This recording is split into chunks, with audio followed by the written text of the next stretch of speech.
With new fighting games come new fighting game rosters. And with the new fighting game roster, there comes new, friendly, non-hostile discourse between fans of different characters who will wish each other the worst things imaginable if one character gets in over the other to fill that final slot. And this rings especially true for Mortal Kombat, which has had over 70 characters playable at a certain point in time over the course of the 30-year existence. And most of these characters are forgotten to time, stuck in 3D era game limbo. So for most 3D era Mortal Kombat fans, like yours truly, seeing already 9 slots of the upcoming Mortal Kombat 1 game being filled in with the usual suspects, which since basically Mortal Kombat 2, we're getting desperate to see some of our favorites finally get another chance in the spotlight, especially with the stellar work NRS has been doing with some of the returning characters. In the whole 6 years and 4 different installments of the 3D era, only one character has truly managed to escape the 3D era limbo, and that's Now I can already hear some people say, what about Kenshi? Well, Mortal Kombat 4 was an arcade release, so Mortal Kombat 4 was an arcade era game. Cry about it. We started Deadly Alliance. Now all jokes aside, Kenshi is truly the only character from the 3D era that has returned with such frequency in the NRS games. He was playable as DLC in MK9, he was a starting roster character in MKX. Even though he wasn't a playable character, he technically was in Mortal Kombat 11, although things didn't go that well for him there. Behold the final resting place of Kenshi Takehashi. Valiant and brave, he was an excellent warrior, which made feeding on his soul most enjoyable. And now he's back as a starting roster character in Mortal Kombat 1. And oh boy, has he changed a lot. And I can't wait to dig in all these neat little details about his new design and his new moveset. But before I go into that, I need to preface this that this video specifically will be highly speculative. But all my speculation is based on what we have been shown so far. So take that as you will, and let's dig into what's been shown so far. First things first, visually he looks stellar. All his looks shown so far are great. We have the slick gangster Yakuza look with the suit, the brightly colored Shaolin monk style costumes, very cool. And then we have the returning classic blind swordsman look, which will always be my personal favorite. And it looks great, especially with the long jacket he's got going on.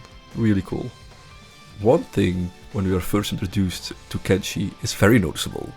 Our blind swordsman isn't blind, nor does he seem to be in the other cutscene when he's training with Kung Lao with the Wuxi Academy. We only know that there is a blind swordsman outfit because of the gameplay that was shown afterwards, where you can select a classic look of Kenshi. You do notice Kenshi is looking away from his opponent during most of the fight, unless he's in the Sento stance, which we'll talk about later. So that does make me more inclined to think he will turn blind later on in the story. Now in the old games he was always blind when playable, and the backstory provided for that goes something like this. Story time. Back in his younger days, Kenshi was a prideful warrior, always looking for the next challenge to prove himself as the greatest swordsman alive. One day, he was approached by an old man named Mr. Song. This man told tall tales of a mystical sword hidden in ancient catacombs that could only be wielded by a swordsman of his stature. And by chance, he knew where it lay dormant, waiting to be wielded, and would happily guide him to this blade named Sento. Kenshi agreed, and off they went into a long-forgotten cave system that served as the entrance to the catacombs of an ancient warrior tribe. There indeed lay Sento, ready for the taking. Kenshi grabbed the sword and immediately was hit by a violent explosion of screaming souls erupting from the blade, leaving him blind and mortally wounded. Mr. Song revealed himself to be the sorcerer Shang Tsung, whose plan it always has been to find someone to release these souls so he could devour them and become ever more powerful. He left Kenshi to die within those catacombs and disappeared. However, this was not the end for Kenshi. Sento spoke to him, guided him outside of the catacombs and the cave, and guided him even beyond that, teaching him new ways of combat and strengthening his other senses to such an extent he developed a form of telekinesis to use in combat. Wielding Sento, he vowed to use this blade to find and defeat Shang Tsung and free the souls devoured by him. So maybe we will see something similar in MK1's story. Because in the beginning of the gameplay reveal trailer, it's clear that he hasn't gotten Sento yet, as it's hanging on the wall of Johnny Cage's mansion. What do you want?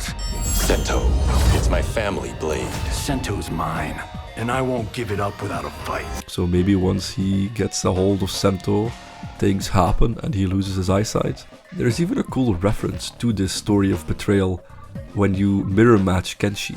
When they do their little intro dialogue, Kenshi will warn the other Kenshi to beware of a Mr. Song. If a man named Song approaches you, kill him. Why? Who is he? Now let's take a closer look to Kenshi's moveset.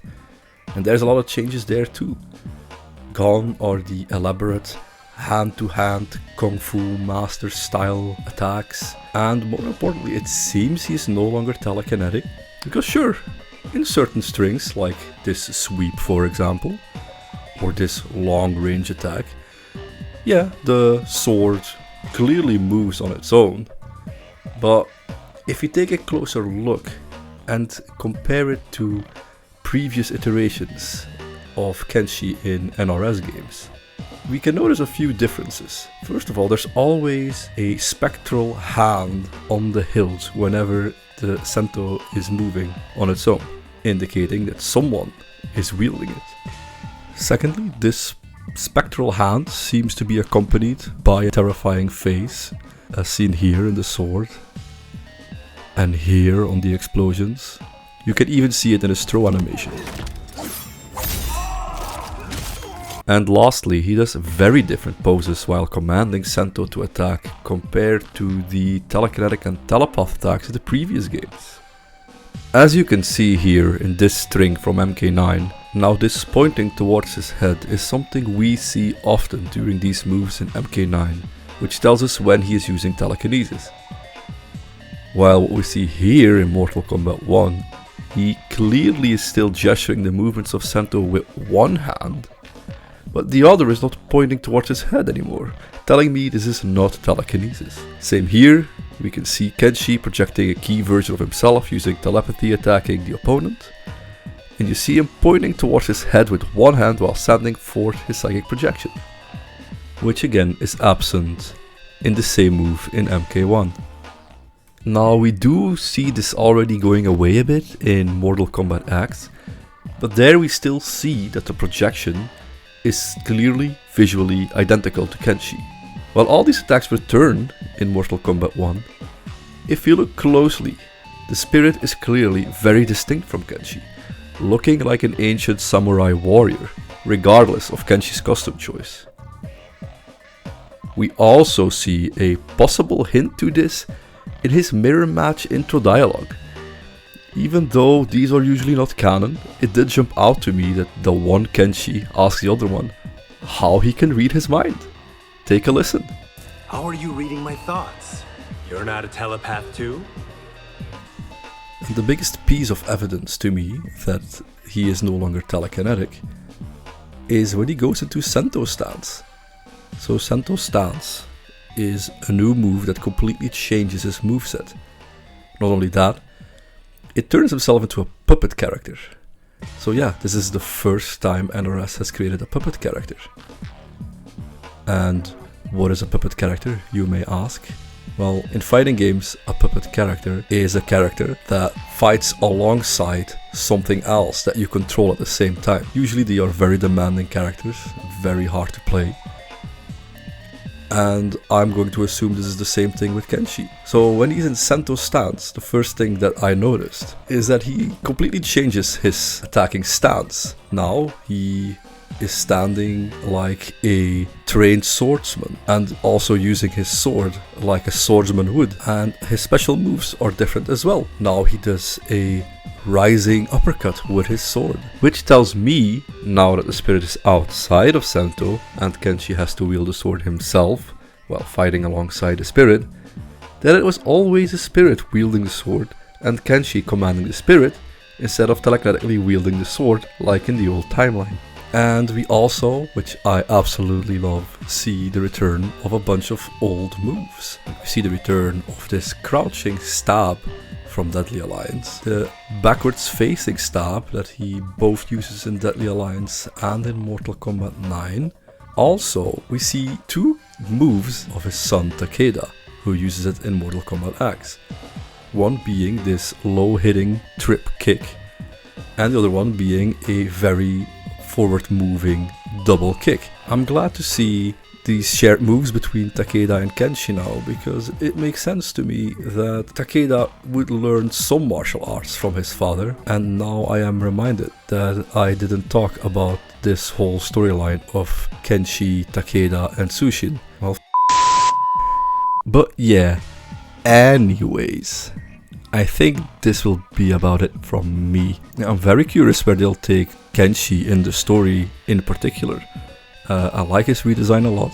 I think the new movesets are very cool. The new effects, the spirits, everything, super sick. I didn't even talk about his possible connections with the Red Dragon clan, if those would return. I like the reconnection with Takeda, like I said before. His costumes look super cool. I really like the tattooed Yakuza version of Kenshi, the classic blind swordsman look. So I got a few questions for the Kenshi mains out there. Knowing that Kenshi will most likely play very different than before, are you excited to play a puppet character version of Kenshi, or would you prefer that he had stayed like he was in the last few games? And people not maining Kenshi, are you now interested in actually maining him because he's a puppet character and you like that style of character? I'd love to hear you guys' thoughts. Let's keep talking Mortal Kombat.